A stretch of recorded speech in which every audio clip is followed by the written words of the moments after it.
আসসালামু আলাইকুম, সবাইকে আবারও স্বাগত জানাচ্ছি। আজকে আমি আর একটা নতুন রেসিপি করব। আজকে রেসিপি হলো কাঁচা আমের জুড়ি। খুব সহজ এবং কোনো ঝামেলা ছাড়াই আচার তৈরি করা যায়। আমি এখানে 4টা আম নিয়েছি, তবে আমি 4টা আম ব্যবহার করব না। আমি মাত্র 2টা আম দিয়ে এই কাঁচা আমের জুড়ি তৈরি করে নেব। এখন কাঁচা আমের জুড়ির জন্য আমি এখানে আমগুলো খোসা ছাড়িয়ে নেব প্রথমে।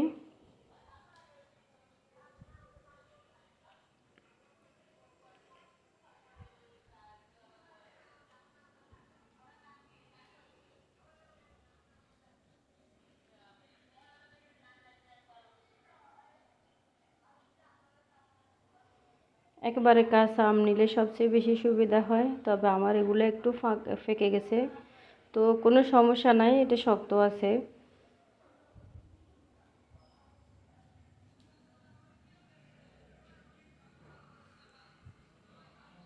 এই ফাঁকে আমি একটু আপনাদেরকে অনুরোধ করব, যারা আমার চ্যানেলে এখনও সাবস্ক্রাইব করেন নাই বা আমার চ্যানেলটি নোটিফিকেশান অন করেন নাই, তাদেরকে আমি অনুরোধ জানাবো আমার চ্যানেলটি সাবস্ক্রাইব করার জন্য।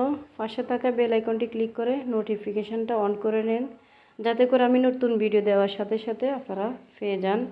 এখানে আমি দুটো খোসা ছাড়িয়ে নিচ্ছি। এখন আমি উপর দিক থেকে এইভাবে দাগ কেটে নিব।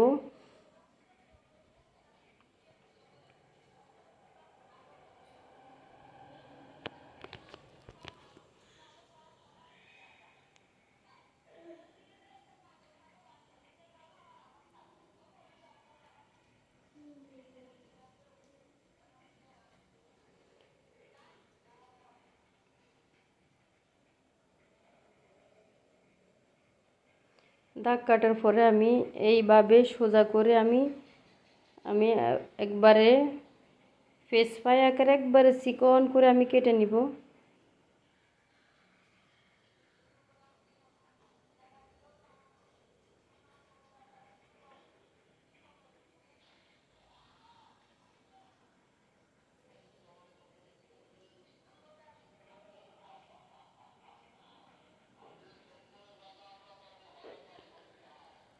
কোনো রকম ঝামেলা ছাড়াই আচারটা খুব সহজে তৈরি করা যায়। তো অনেকে আবার রোদে রোদে শুকায়, তবে আমার মনে হয় এটা রোদে শুকা লাগে না, কারণ আমি তো এগুলো থেকে আমি রসগুলো চিবে ফেলে দেব।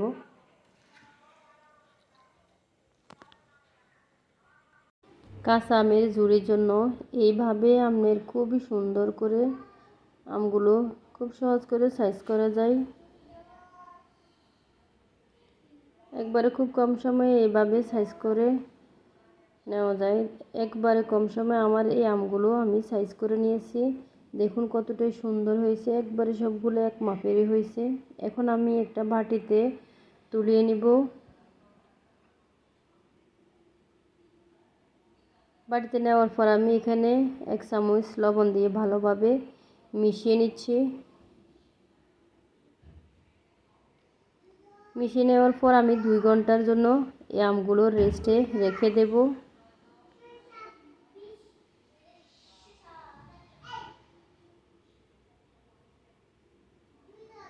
আমি 2 ঘন্টার জন্য রেস্টে রেখে দিলাম।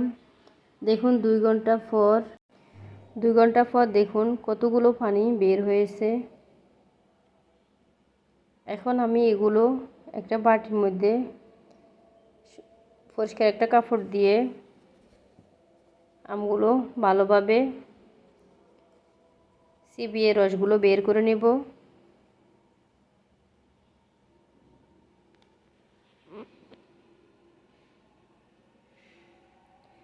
একবারে এইরকম করে আমি ভালোভাবে চেপে চেপে পানিগুলো আমি বের করে নিব।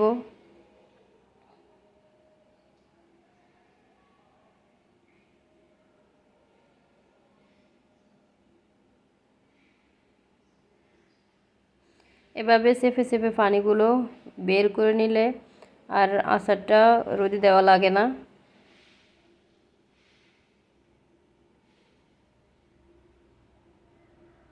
কতগুলো পানি বের হয়েছে।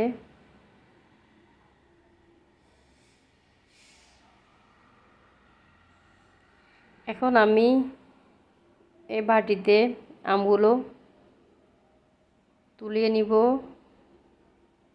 দেখুন কতটাই জর্জরা হয়ে গেছে।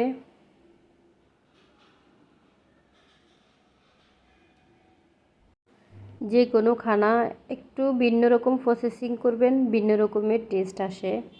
এখানে আমি প্রথমে দিয়ে দিচ্ছি 1 টেবিল চামচ পাঁচফোড়ন, দিয়ে দিব 1 টেবিল চামচ ভাজা জিরার গুঁড়া, 1 টেবিল চামচ রসুন বাটা,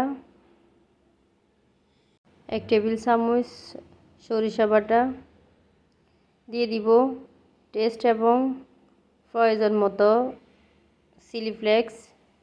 যারা ঝাল পছন্দ করে তারা একটু ঝালটা বেশি দিবেন, স্বাদ মতো লবণ, মরিচের গুঁড়া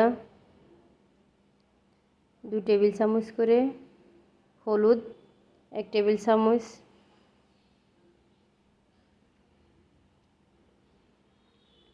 চিনি হাফ কাপ।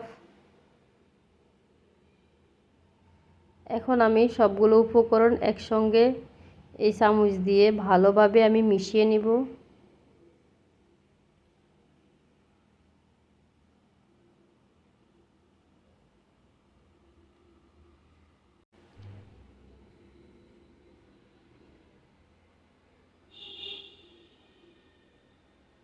মিশানো হয়ে গেছে। দেখুন কতটাই লোভনীয়, দেখতে কতটাই অসাধারণ। আমি এখানে এখন দিয়ে দিব 1 টেবিল চামচের মতো সিরকা। সিরকা দেওয়ার পর আমি ভালোভাবে চামচ দিয়ে নেড়ে চেড়ে মিশিয়ে নিচ্ছি।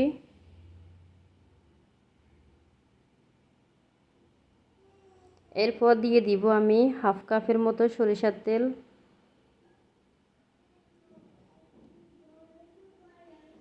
এখন আমি আর নাড়াচাড়া করব না, একেবারে শেষ পর্যায়ে কাঁচা আমের ঝুরি। খুবই মজা, একবারে খুব সহজ এই রেসিপি, ঝটপট তৈরি করা যায়। ভালো থাকবেন সবাই, আর নিত্য নতুন সুন্দর রেসিপি পাওয়ার জন্য আমার চ্যানেলটি সাবস্ক্রাইব করে চ্যানেলের সাথে থাকার জন্য অনুরোধ জানাচ্ছি। সেই সাথে বরাবর মতো একটা লাইক দিয়ে যাবেন। রেসিপিটি ভালো লাগলে কমেন্ট বক্সে জানাতে ভুলবেন না। আল্লাহ হাফেজ।